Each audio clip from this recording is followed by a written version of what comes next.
What's up, guys? We are back. This is The Real Deal with Casey and Jason, where we talk real life motorbikes, if you guys heard that in the background.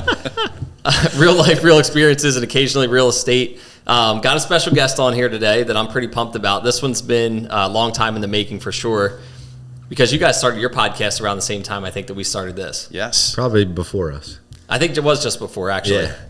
That was one of the things, actually, that spurred us to start this. Yeah. Jason was like, hey, dude, do you remember Hritz? He started a podcast. Yeah. And we were like, we should do a podcast still. Yeah. Those old teachers. Hritz and Fontana. Yeah. So why don't you introduce yourself here? And I mean, obviously we know you, but most of the people watching probably will know you. Well, first of all, thank you guys for having me on. My name is Jeremy Hritz, and the way that I know these two esteemed gentlemen is I was a teacher right up the road here, Bohemian Manor High School, English teacher. And I guess that's where connected with you guys. For sure. And that's where my whole journey started, as a high school English teacher to principal to now trader of the stock market. That's incredible, man. I love it. The first thing I said to him was, how do you like your new life? And Yeah. you just get lit up, man. And it was cool to see, because watching from afar, it's like, it is a whole new life for you, it seems like. It's night and day difference from what I was doing. Really, just over a year and a half ago, I was high school principal, 7 years, right up in Pennsylvania, and very structured, long days. You're responsible for, I think we had close to about 1,500 students, over 130 staff members. You answer to the community, lots of pressure. Small town, so you're under a microscope. Great kids, great community, but just schools are a lot different from when you guys were students, when I was a student, and just really a lot of structure, a lot of bureaucracy, to where now I don't have a boss. Yep. My wife is my boss, but I'm basically unemployable at this point. I could never work for someone. I love it. I love it. I mean, I work for a broker. You work for a mortgage company, but I don't really consider myself employed by that person per se. I feel the same way. Yeah. As far as like somebody who's going to tell me I have to show up at a certain place for a certain amount of time, that will never happen again. Yes.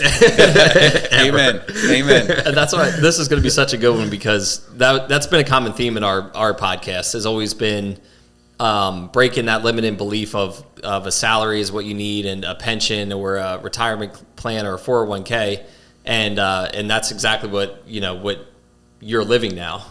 Yeah. Is breaking free of you call them the golden handcuffs. Golden handcuffs. Yeah. The nice salary, teacher's pension, whatever it is, and just kind of seeing that there's another side of that. So our goal, I think, is just to show other people that there is another way out there. You don't have to necessarily have a boss or all of these other things that it's ingrained in us too. That's the other thing, is like, we went through the same school system. We kind of thought the same things.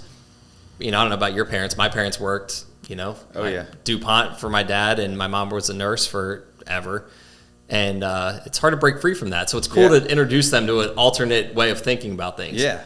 And to be clear, I'm not in any way, shape, or form criticizing the W-2 arena, because, it's good work that's out there. Just for me, and I'm sure for you guys as well, that freedom, the ability to choose and kind of set your own course. I think there's, it's not for everybody, but I think it's the path that we've all chosen. Yeah, for sure. I mean, there's definitely something to be said about having the ability to run your own life. And like you said, that's not for everybody. Yeah. But I think it's for us. Yeah, I think so too. I know it's for me. Yes. Yeah. Yeah, I mean, it's funny because the mortgage business obviously lately has not been the same as it was the past couple of years. And, I unfortunately have friends that are like, I gotta start applying for jobs and looking for jobs. And I'm like, do what you got to do. I don't, again, there's nothing wrong with that. I'm not going to do it. I'm like, I'll go to zero before I'm not doing it. I'm not doing the whole, show up at a certain time, work your 40 hours a week, and then, ask when you could take, breaks. I know it's not like that, but, in my mind, I have to make it that. So I'm like, no options mentality. Like, I'm going to make this work in some way, shape, or form. So what does your typical day-to-day look like now?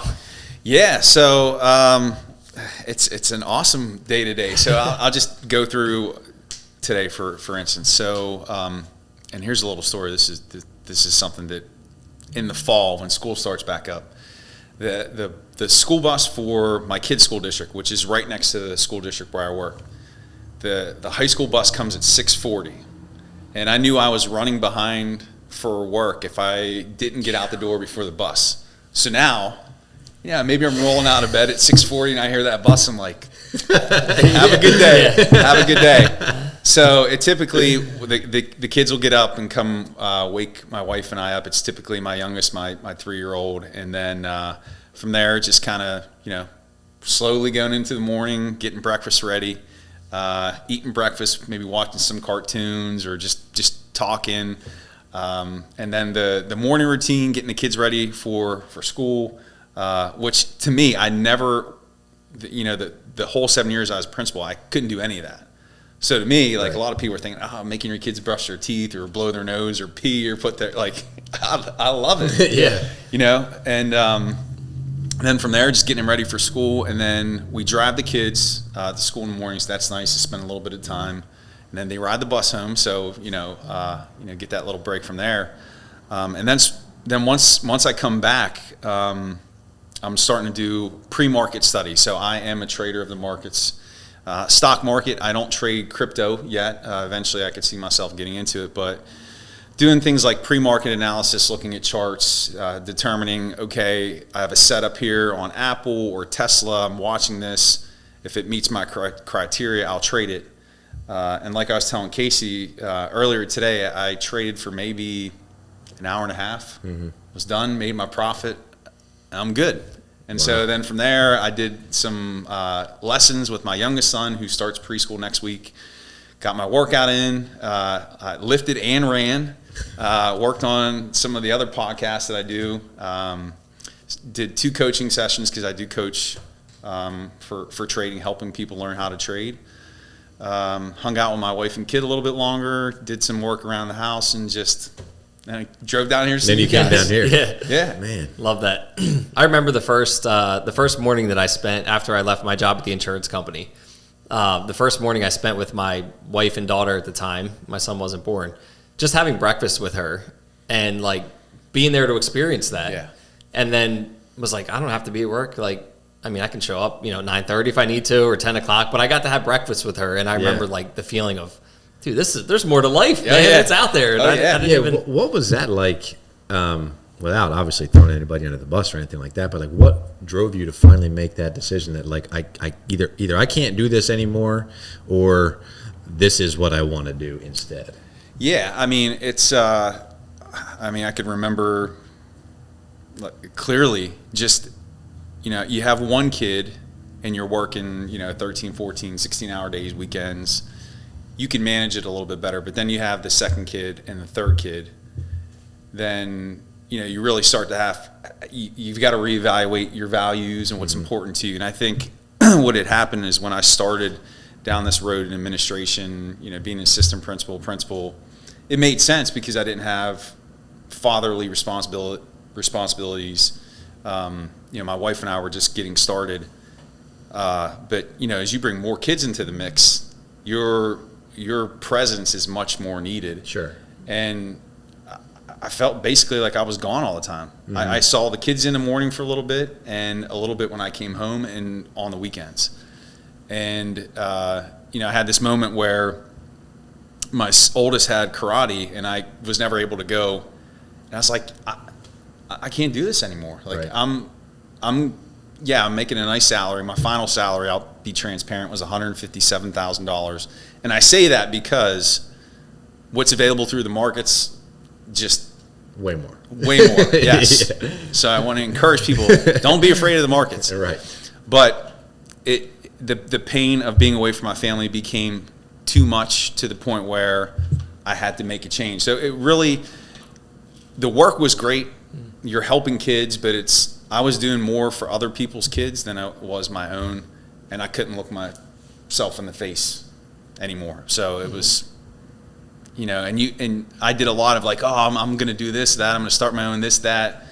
And it was like, all right, dude, like, Put up your let's go. Yeah. Yeah, you're just talking a bunch of nonsense. So, Well, and how many people told you were crazy? people still tell me I'm crazy. It's like if you tell them that you're trading the markets, like, oh, well, the market, like last year, 2022 was a bear market. You know, a lot of people were like, oh, you're probably losing all your money. Well, it's like, you can make money when the market goes down. It's called a short. Yeah. So, you know, really trading is recession proof, but, you know, I've kind of got looks like that my whole life because I've always tried to do, like, I don't do anything in moderation. Like I told you guys this before. Like I have 5 degrees, which a lot good that did me. Yeah. But I always do things like in excess. I've got to, like with trading, like I want to be the best. And I believe in myself. So people were saying, oh, it's so hard. 95% of people felt trading. It's like, okay, well, I'm not 95%. Yeah. Like, and it's almost like motivation. Like, all right, I'll show you. And I meant to ask you this earlier, but I think I can tie it in now. So I always felt that you also did things as one of my teachers. You taught, I forget what year it was. I don't know if it was 10th, 11th, or 12th, but I was in 11th grade. Yep. So I was in Hritz's. It was probably in honors English or something like that. Mm-hmm. And I always felt that you did things a little bit differently. And one of the things that you did differently was it you or I get it confused. You or Patrina. Were you a big 311 fan? Yeah, that was my band. It was you. Yep. Okay, so you would put on like a 311 song, and you'd have us write something, analyze the lyrics. Yeah. And so like that was one of the things that I was like, no other teacher's doing this. Yeah. I was like, I'd never heard of 311. So that was one of my questions. Do you still listen to 311? Are they still your band? I still listen to them. They're all about positivity and being a good human being. So yes, they are still, and they're like almost in their 60s now. No which way. is crazy. Yeah. But I always thought that was cool. I'm like, you know, when I come into this guy's class, not only, you know, do I know he knows what he's talking about and we're getting steered correctly as humans and he's teaching us all the right stuff, but like he's doing things a little bit different. Whereas like, you know, walking into any other English class, what really are you going to get? You know, that, and I don't mean that in a bad way, but you get, I mean, there's usually like you know what to expect. Yeah. And that was something that was like different right away. I'm like, oh, this guy's a little different. I would take songs, and type out the lyrics, because we would do things where you had to learn like vocabulary words or the tone of this sentence. So I was like, you know what? Music communicates a lot of emotion. Yep. It's an easy way to introduce the concept that you can analyze these things that would make it fun. And it was probably selfish because I just wanted to listen to the song. But at the same time, I mean, like, you know, you were talking about how you do things like all in, and, you know, my kind of thought process was like you were a little bit different than most of the people in your profession, which I think is a good thing. Mm-hmm. You know, kind of one of those people, I think like we all are, that tend to go against the grain. Yeah. And we get a lot of those like, hey, are you leaving your $157,000 job? What are you, crazy? Yeah. You got 3 kids at home. Yeah. How are you going to pay for insurance? This is a selfish decision. What do you know about the markets? You don't have any background in the financial world. Yeah. You know, it's irresponsible. Yeah. And I mean, but it's almost like the analogy that I can use is you burn all the bridges and you've got a gun to your head and you don't have a choice. Mm-hmm. Like you have to make it work. And not saying that it was easy. There were some scary moments, but you know, you're never going to know what you're capable of doing unless you take risks like that. Agree. Yeah. Agree. I know you're a big sports fan. Did you play sports? Yes, I was a football player, all conference, Centric Conference, back in Western Pennsylvania. I was back in whatever. I can throw football over the mountain. I was an offensive lineman, so I was bigger guy. I was a center, and a defensive end, and I was a better offensive lineman than I was a defensive ball player. But I love to put together scouting reports. Our coaches would never put together scouting reports. I would break down film. I'd have the tendency set up for the defense. I knew who to block.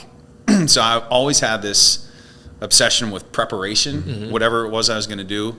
Like I would know the game plan, the plan of attack. really carried that over in the teaching. Yeah. When I was a principal, and even now as trading, I always have a plan. Yeah. That's kind of what I was, looking to ask is, how do you think, sports, and you already answered it, but how do you think sports kind of prepared you for what you're doing now? Because I see a lot of parallels in what just being, whatever you want to call it, commission-based or, performance-based income. It's a lot like sports in that you do fail quite a bit. Mm-hmm. I mean, you get knocked down quite a bit, and it's like, how do you respond? Yep. But then also, what else can you translate? So being prepared, I mean, obviously in what you do now, like that's, if you're not prepared, you're just throwing darts at a board. Oh, you're going to get crushed. Yeah. The market will take your money, smack you, and send you on your merry way. Yeah, I mean, you definitely, preparation is key. But I think also, too, I can remember just starting out playing football freshman year, sophomore year, and my brother played, and his older buddies, and they were massive, and I was a short, fat, just I cannot picture that. Oh, man, I cannot picture that. And I remember just getting destroyed, crushed that first year. And you're right. Sports is an analogy for life and what you learn. You might get destroyed, beat up, but if you stick with it, and not that I was ever crazy good, but I was decent. Mm-hmm. You can get to the point where you can be serviceable. Yeah, but you have to suck first. Oh, you have Usually to suck. you have to suck first. Yes. In order to be great at something, and myself included, but so many people will try something, be not good at it, and they're like, oh, that's it. But you guys were phenomenal high school athletes, just for the record. I can't take the phenomenal title, but we were serviceable too. Yeah. Casey, far more serviceable than me. Yeah, I mean, I don't know. I just still, I think as good as anybody can be talent-wise, it's it still comes back to all the other things, like mindset. Yeah, absolutely. Yogi Berra said, baseball is 90% mental, the other half is physical. But it's you can make Jason Yates. Baseball is a very cerebral game. Yeah, I think he stole that from my dad. He probably did. But it's the mental side of it is so important, and that is really, I think, what carries forward. And you see these great athletes, the mentality, the being able to get back up, the preparation. Think of a guy like Kobe, who stud, absolute monster, great physically, but his mental game was even better. Yeah. Apologize for that. I got a breathing alarm going off It's here. all good. It's funny. If we wouldn't have been a half hour late for this podcast, that's my fault. It's funny you bring up Kobe, because I just saw this video the other day on Instagram or something where he's talking about, most people get up at 6:30, and I know I told you ease into my day now. Yeah. But I do have a regimen where, a lot of the time during the week, and I'm not saying I'm Kobe, but Kobe says, I get up at 4, I do my first workout, and then 8, I'm doing another workout, and then at 12. And he's like, by the time somebody's getting up and putting in their work, I've already got 2 workouts in. He's like, compound that over years and years and years. Man. I'm here, and everybody else is, they'll never catch me. You can't catch me, yeah. Yeah. And it's, it's those types of human beings are so inspiring to me, that just have that desire to, me too. Just get after it. Yeah. So when you started trading, what was that like? I mean, did you have a couple oh shit moments? Maybe I made the wrong couple. Yeah. Lots. Yeah. So, very stupid. I started trading real money right away, which I would never advise anybody to do now. I do coach people who just beginning their trading journey. But I had the Robinhood app on my phone. Mm-hmm. And as I was studying and learning, I was still a principal at that time. And really the thing that got me believing was I had set up a trade on my phone, and I was somewhere, and it was on Snapchat. And I actually had a little break in the summer at school. Mm-hmm. And I made $284 in 3 minutes. And I was like, holy smokes, what in the world just happened? Called my wife. I'm like, you're never going to believe this. I made $284 on Snapchat. Then I called my good friend Edmund Fontana, who helped me teach your bow. Yeah. I was like, dude, 284. I can't believe this. So that was the first moment where it was like, wow, this is real. Mm-hmm. In a short period of time. And I kept, and even to this day, I asked myself, all right, you did this just in like, that was like within 4 weeks. Like, what are you going to do in a year or 2 years from now? But then you also have the moments where, you know, you lose $7,000 on NVIDIA when you're trying to short it, and you think you put protective stops in your trades to prevent them from like going against you, you know. And I took my stop loss out, and then $7,000 later, you know. And early on, when you're starting this and you lose $7,000, you're like, that hurts. Yeah. But what I could say is, going through those things, like we're talking about sports and getting knocked down and sucking, like that, if that loss would have never happened, like I would have never had some of the wins that I've had that are exponentially bigger than that is so that true, loss. man. Yeah. That is so true. In like across the board in life. Yeah. If that bad thing, insert whatever that is, never happened, probably a lot of the good stuff that happened afterwards would have never happened. Yeah, nothing's lost. You know, all of your experiences you have in any way, shape, or form, like you're not losing anything. I forget who I was talking to recently, and they were like, you know, it sucks that we had to go through this. I'm like, yeah, but that's all part of it. You know, if you didn't go through this, then you don't have the perspective going forward or anything to be able to get better from it.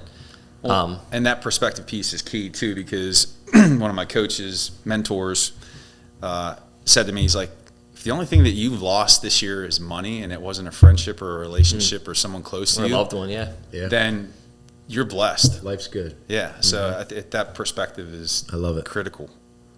And so what do you do now? So obviously you trade during the day, right? That's your job. We'll call it a my job. Yeah. But press the button. Yeah. What is aside from that, you also coach people. So tell us a little bit about that, and then also the event you have coming up. Yeah. So I work with aspiring traders, so people who have absolutely no knowledge of the markets but want to learn. We work with intermediate traders who have some knowledge, or even traders who've been trading for an extended period of time but haven't been profitable, because there's a difference between trading and actually being profitable trading. And essentially, it's teaching people a system, a strategy of what to follow. But really, in trading, if you're not disciplined and you don't follow a rules-based plan, and you don't have stop losses in place, like I was talking about earlier, then you're gambling. And a lot of people compare trading to gambling. It's gambling if you don't have a set of rules and you're just throwing money out there. You have to protect your risk and capital, and that's really what we do, is try to teach a system, how to protect your risk and capital, how to be conservative, and how to go slow, because trading is not a get rich quick scheme. It's absolutely not. It's something that if you dedicate and devote yourself to it over time, it can be very, very rewarding. So is what you're doing day trading? Yes, I'm a day trader. Okay. Because I can, like today, I traded Netflix, and the trade lasted about 18 minutes, and then I was out of it, and could have been done, but then I took a few more trades because I had a hot hand today. But it's day trading, but it's also swing trading, which is anything that lasts beyond a day. But now with what I know in terms of long-term investing, you know, the typical approach to that is we're going to buy shares of something and hold it. Right. But, you know, both of you working in the real estate profession, market cycles, you could buy something at X price, and then 5 years later, that price is down. You know, there are smarter ways to do it, and that's knowing where to buy it and then where to sell those shares. And then you just repeat that process, know where to buy it, know where to sell it. You want to talk about compounding your money in a more accelerated way. You know, so that's all tied into it. So it's a balance of day trading, swing trading, investing. With what I know now, I don't have any retirement accounts with anybody, because I don't trust anybody to manage my money like I do. So, and when you got into this, I know I'm jumping around, you had no knowledge of trading. Zero. Okay. So I used to. Now I will say this: I used to buy shares. So if I had some money, I would be like, all right, I'm going to buy. I got this money for my kids. I'm going to buy 5 shares of Apple, and I would just accumulate shares. I didn't know what I was doing. Right. But people said buy stock, so I did. Yeah, that's like another one of those things that we get programmed with, right? Is like, buy, like you said, buy stocks or buy mutual funds or buy whatever, or put your money with, with someone and they'll take care of it, or put your money in a 401k. Yeah. And it's like, if you don't ever stop and get the knowledge behind what's going on there, that's gambling too. Because we don't know. I don't even know what, fees I pay for some of the accounts I have. And like, I should know that. Like, this is important. This is my money that I put in there. You know what I mean? It's probably a lot of people would be floored to know how much they're paying someone to passively manage your money. And what I mean by that is there's not a lot of analysis that's going into it. It's like, okay, this every so many months or every month I'm purchasing X number of shares of this fund, and then it sits. Yep. And then, so I would encourage, I think everybody should at least know enough to invest their money long term. And here's the other thing, is the financial markets, it's presented in a way to make people think it's too complicated 100%. To understand. That's what I've always thought. Yeah. That you need to be like an Ivy Leaguer or part of the elite. I was an English teacher. And I can't even talk right. So I've never been a math guy, but it's just pattern recognition. It's basics. It's nothing more than second grade math. I think that's the thing also, math guy. People think, I got to be a math person in order to trade stocks. No. It's addition, division, multiplication, subtraction. That's it. That's what I do every day. It's another one of those things I feel like that is kind of hidden from the general population. There's a theme there. For sure. I mean, the same thing with, real estate investing and all that. Like, you see people that are very well off that have a lot of whatever. Maybe they do know the stock market or they have real estate. But then, like, the average person feels like, we're told things like you don't want rental properties because, you have to manage them. You have to manage them and, unclog toilets at night. Like, it's just not true. But that's the message that somebody had one point pushed down on us. And still says to us all the time. Yeah. Like when we talk about it, you don't want to do that. Like, we get that all the time. Yeah.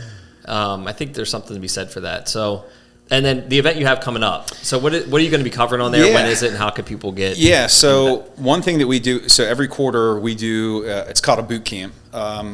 It's the Replace Your Dollar Boot Camp. This is 3.0, iteration 3.0, third time doing this. And basically what I'm doing is over a period of 4 days, September 25th through the 28th, 8 p.m. Eastern time, we're starting.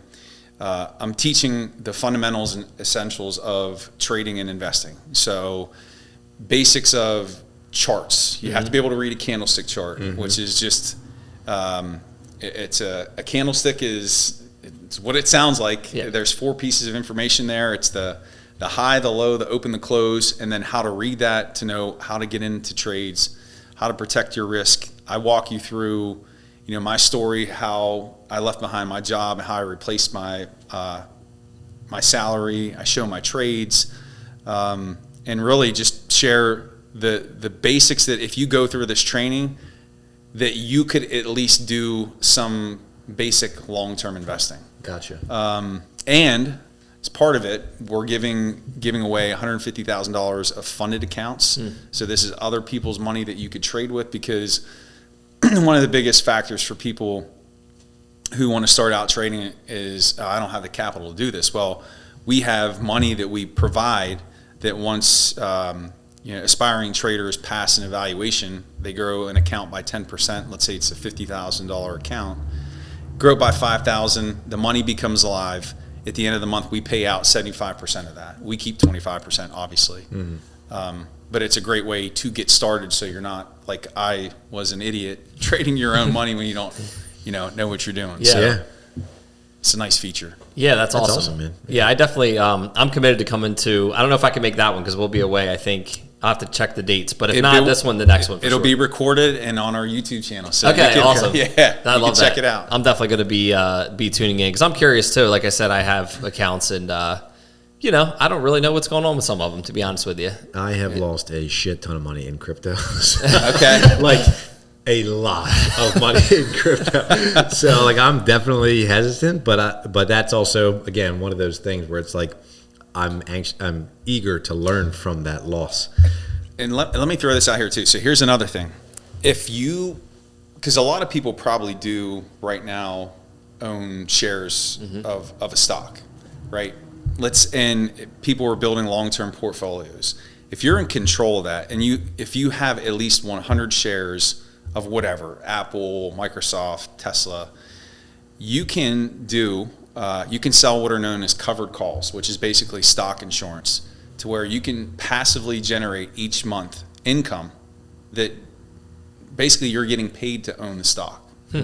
So, it's not going to be a massive amount, but these are small things. If you're in charge of your own money and you're doing your investing and you know that you want to own Apple long term and you're trying to build your account, let's say you sell those calls and you have enough shares, you bring in $400 a month on those calls. 400 times 12.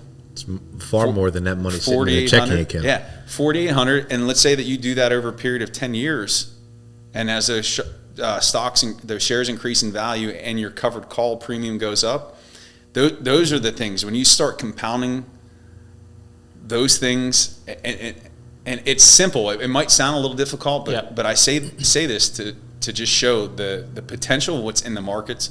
If more people knew about it, and that's insane. Why more people don't know about it. They have to keep it a secret. You know what I mean? Yeah. It's crazy. Yeah. And that's the same. I'm 100% interested. Yeah. Same here. And what we just explained, it's kind of why I like real estate, because it's like, well, if you buy a rental property and then you make money when the tenant pays your rent above and beyond what your mortgage is, like, and even if it's like you said, $400 a month, right? So like nobody's getting rich off of $400 a month. But the thing is, that pays for, maybe a car payment or maybe whatever. It's passive income that's coming in every month based on your investments. The flips, the other side of that is the property goes up in value over time, just like stocks. You're hoping they go up in value. So you're getting a compounding effect there of wealth generation. And somebody else is paying your mortgage. So let me take it a step further, and I don't want to keep going down the rabbit hole, but then you could also do this. So let's say that you want to own, you want to keep accumulating that position in Apple. You can also do what's known as selling puts, which is where you say, all right, I want to own 100 shares of Apple at X price. Someone will pay you a premium, and let's say it's $100, that if Apple gets to this price, then you have to buy the shares, but you wanted to buy them anyway. But you're also getting that $100 because you sold those puts. So you can sell puts, buy the shares, sell covered calls. Now you have $500 a month. So then you have that, and then you have your rental property, you have that rental income coming in, then you have your primary gig, and you have all these sources. I mean, that's how you build wealth. Yeah. You would talk about really being retired. Yeah. And that's the thing, like the people that I think probably most of us would look at and say, man, they're wealthy or they're doing really well. Like, they have this stuff figured out. So it's our responsibility to figure out what it is for our families, and to spread the word like you're doing with doing the coaching. I think that's awesome because, you're also going to be very positioned differently, I think, than a lot of investors because of your background, because of your experiences. It's like, we're not learning from a Wall Street guy with a suit and tie on. Yeah. And that's important to me. Yeah. That's important to me. Yeah. I mean, this is how I show houses. Yeah. Like that, so like you are who you are, right? Yeah, Hritz trades, and he looks like this. Cool, that's my guy. Yeah, 100%. Yeah, it's so important, and that's hey, this is the real deal, right? So we want to show like the real person behind it. If you have to put on, an act to connect with people, then they might not be people you really want to connect with anyway. 100%. But I think your experience and background is going to really go a long way, and you being able to present that to people that. You're relatable, you're a real person. So I think that's, it's going to help you, all your experiences, like we talked about. Nothing's ever lost, so. Yeah. Awesome, man. What else is up? Bro, I don't know. I got nothing. What are you doing now? You're training people left and right. Yeah. Still training people over at the village, and just picked up probably 3 more clients just a few minutes. Well, about an hour or two ago. You're looking pretty swole, dude. Yeah. Man, Yeah. Thanks. Yeah. And you posted like you're doing less physical activity now. Yeah. I mean, I actually probably work out 3, maybe 4 days a week. Maybe. Is it all nutrition right now that you're? Yeah, a lot of I mean, I follow Paul Saladino. If you ever heard of him, he's animal based. You know, I mainly eat meat, eggs, yogurt, honey, fruit. That's it. Yeah. Sound like a bear. Dude, I went to Sellersville Meat Market today for the first time Oh ever. yeah, we just went down there not long ago. Dude, I was in heaven. What'd you get? Did you get a 70-pound box or a 40-pound box? Didn't know that was a thing. Otherwise, I probably would You have. get a 40-pound box of chicken breasts. Yeah. That's like, local. Yeah. I don't know if it's got hormones. Dude, on I it. got- It seems more natural to me. 10 pounds of New York strip, and I bought all the Delmonico steaks that I could see, and then I got 10 individually wrapped 2-inch filet mignons. And I got to shout out my boy Travis Myers, because I was texting him while I was down there, and Charlie Copeland. They were two of the people that were like, dude, you've got to go. You know Charlie. Travis? You know Charlie and Travis. Yeah. Oh, yeah. Yeah. Charlie, yeah. Yep. So shout out Sudlersville Meat Market. Dude, We've both been there. I will be there frequently. We might have to bring them on. I have a connection, actually. Cool. I Let's do. do I have it. a connection. We'll bring them on. Yeah, we were chatting on Instagram, and basically for the last 30 days, a buddy of mine's training for a sprint triathlon. And he's like, I'm going to get my nutrition dialed in. I'm like, all right, I'll do it with you. So no drinking for me for the last 30 days. I've also been doing the same thing. So every morning is the same. I eat eggs. I eat, I can't even tell you now. I eat eggs, a protein shake and fruit in the morning. Lunch is always like meat and Greek yogurt. And then dinner is usually like a meat. I do eat like rice and like quinoa, stuff like that. Yeah. And then usually more Greek yogurt. And I have fruit with pretty much every meal. Dude, I've lost like 7 pounds in a month. How do you feel? Feel great. Feel great, right? Absolutely great. And I was telling you, it's kind of hard to overeat. Like, because that's my big problem is like when I'm like, I'll overeat. Yeah. Like, I'll eat like a bunch of like ice cream or cake or something. And I eat a lot more calories than I need. With this way of eating, like I can eat really until I'm full and don't want to eat anymore. For sure. And really leaned out in the past month. So I think there's definitely something to it. Dude, I have been to the Real McCoy 3 times since Saturday. So, So you mentioned ice cream, yeah. dude, yeah. But yeah, I mean it's summertime, and Real McCoy is the It's best. only It's going to be open until like another week or two. Dang, now I need. Yeah. because it usually closes. We'll on head there Thanksgiving. after we record. So how do people get in touch with you for this upcoming event? Like, what's the easiest way to do that? So easiest way is you can hit me up via email, Jeremy Hritz at replaceyouruniversity.com. If you guys can throw that in the show notes. Yep. For sure. Maybe even put my Facebook profile up there. Okay. All my Bow Manor peeps out there. Yeah, yes. Love to connect with you guys. Also, Mr. Fontana, everybody out there from Bow. I was going to say we had to rope him, wrap him in somehow. He should have been here. Yeah, he was going to be here, but he's got 2 kids as well, so he's busy being super dad. But he and I do podcast. Courage Pays Better Than Fear. Yeah, Check that who out. would not Maybe you talk guys about can. that? Yeah. We want to have you guys on. So do it. I can't wait. we got to step our production game up because this. It sounds like are, your setting is far better than ours. Though. Well, we have the treehouse. So That's what I mean. Yeah. That This sounds is a lot kind of like a treehouse. It's This elevated. is the second floor of a pole barn that was finished in like 1990. It's kind of like a treehouse. Kind of like an upgraded treehouse. Sure. We'll have to bring Nick up too if you want to steal any of the technology stuff because we don't know what we're doing. He would love to come up and see you guys for sure. Yeah, that'd be awesome. So shout out Nick too because Nick really, if anyone's still listening at 39 minutes in, Nick is like, dude, he's a whiz with this stuff. He's a good dude too. He's Like a he literally will really drop what he's doing and great come help dude. someone, and we really appreciate him. So thanks, Nick. Appreciate you, man. He fixed my boat for me. In Dude, like he does 30 literally. seconds. Literally, if I needed new carpet and he's never put carpet in, he'd be like, "Yeah, I'll figure it out." And there would be the best carpet you've ever seen in your life. Like Versatility. Yeah. Man. Jeez. boats, literally anything. He's a whiz. We went He from is a broken down, genius. no boat, to he fixed it in like 30 seconds. Yeah. He's like, did you replace this fuse? I'm like, Nick, I didn't know there was a fuse there. He's like, 2 seconds later it was fixed. He's like, yeah, you're good, man. Yep. So appreciate you, Nick. And appreciate everyone out there. Hopefully this gives you all maybe just some perspective and just, confidence to learn more and be curious about what's out there. and just take that next step to whatever it is you really want, because it's, it sounds like for you, the thing you were really kind of chasing with this, like the money's great, I'm sure, but the freedom and the time with your family is like, that was the motivating thing. And that's there's all the things that I said that I'm going to wait till retirement. Like I wanted to start doing like ultra marathons, ultra races, Ironmans.